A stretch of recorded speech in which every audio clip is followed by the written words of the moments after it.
How should people think about mental shortcuts or mental models? And are there any that come to mind that you think are particularly valuable? I'll tell you about a few, and then I'll tell you where to get more. Perfect. Let's take a notion that economists call by their priestly name externalities. Have you heard of that term? I have heard the term. Okay, good. Most people have not, as it turns out. So you're way ahead already. Well, we'll see where we go. An externality, simplistically, is a consequence that's of somebody's action that's generally not intended, and it's usually bad, but it's sometimes good. And I'll give you examples of each of varying sizes. Here's a bad one that happened to me actually last week. I go out to get in my car and I find out that the tire's flat. I look and I see a sheet metal screw in the sidewall, which means that this tire is going to have to be replaced. So I end up taking care of the problem. Where did the problem come from? Most likely, I think, down the road from me, there's been a lot of construction going on. I've noticed as I go for walks that pieces of metal are often lying in the road, sheet metal screws, nails, other things that aren't good for tires. I pick them up when I happen to walk by, but I don't get them all, and the workers are carelessly depositing more. Not very many, but it only takes one to give me a flat. So this is an unintended bad consequence of the work going on there. Who benefits? Well, the homeowner does, because he doesn't have to police his guys to clean up carefully and sweep the streets afterwards. He doesn't have to spend another $5 a day on sweeping labor to make sure that none of these things are there. But it cost me $500 for a new tire. Unfortunately, it's a Tesla Plaid with a 10.5-inch wide Michelin tire, so the tires are not cheap. So this is an unintended bad consequence for me that saves a very small amount for the guy who's doing the construction a few doors down. Let's take a little bigger one. When I was a chemistry student back at age 14 in 1946, teaching myself, there wasn't a decent chemistry class around, I came across a fellow named Svante Arrhenius, a great Swedish physical chemist from the latter part of the 19th century. He, at that time, and I learned it then, did a study of how gases in the atmosphere trap heat.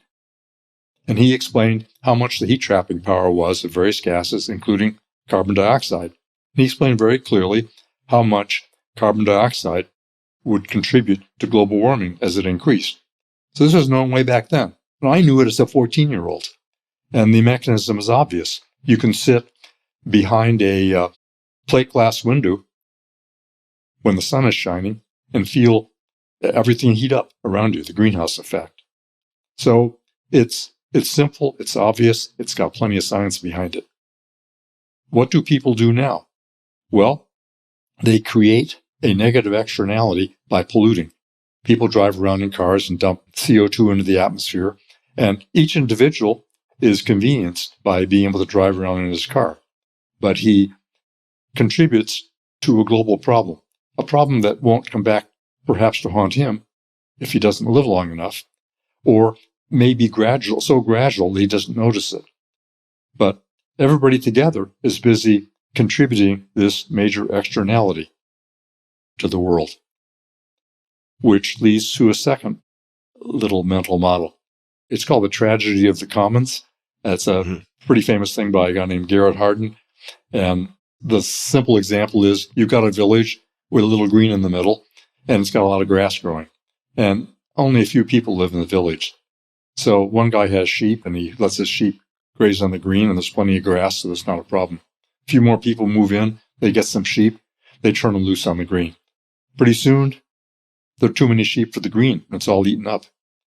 So each person acts in his own self-interest, but collectively, what they do is against the common good.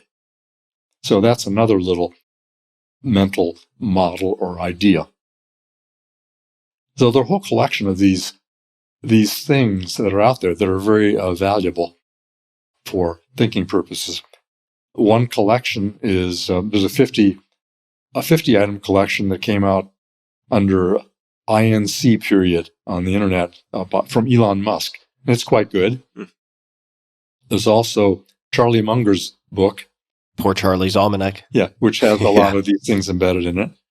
One of my favorites is, it has a strange name of fundamental attribution error.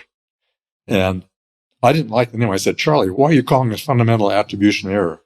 Well, Charlie actually just picked it up from sociology and psychology. That's what they call it. And I thought, it's a terrible name. You should call it something else. But as I thought about it some more, I decided it's actually not a bad name after all. Roughly speaking, what it does is it's a human tendency to make assumptions that are not fully justified by the evidence. For instance, you go to lunch and the person you invited doesn't show up. So you begin to speculate. Well, maybe he just forgot. He's a forgetful guy.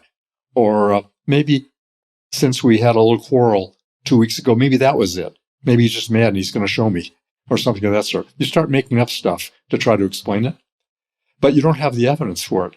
It turns out that he had a car accident on the way and he's busy dealing with all the fallout from the car accident. 2 hours later, you find out what actually happened and it's too bad and he apologizes profusely. But you didn't have any idea what actually happened. You just started making stuff up. That is something that humans do over and over, and we're wired for it. It's evolutionary. It ties into a famous book, Thinking Fast and Slow. Daniel Kahneman. Yes, exactly. So he has an example there of you're in the forest and you hear a roar. You don't stop to find out where the roar is coming from. You run up the nearest tree because it might be a lion. In fact, it might be something entirely different, but you don't take any chances. You react. And if it's not a lion, you've made fundamental attribution error. You attributed it to being a lion when it wasn't. But it saved your life often when it wasn't an attribution error. So that ties in with something else, which is learning how to think. If you think fast, it's kind of emotionally from the gut, responding without really reflecting, you will make a lot of mistakes. Sometimes, though, it's a way of saving your life. For example, somebody yells fire. You're at the door of the theater. You run out the door immediately before you find out whether there is a fire. There might or might not have been. But running out the door before there's time to reflect, in which case it might be too late, is a good thing to do. Well, I hold the door open for everybody else, too, as I run out.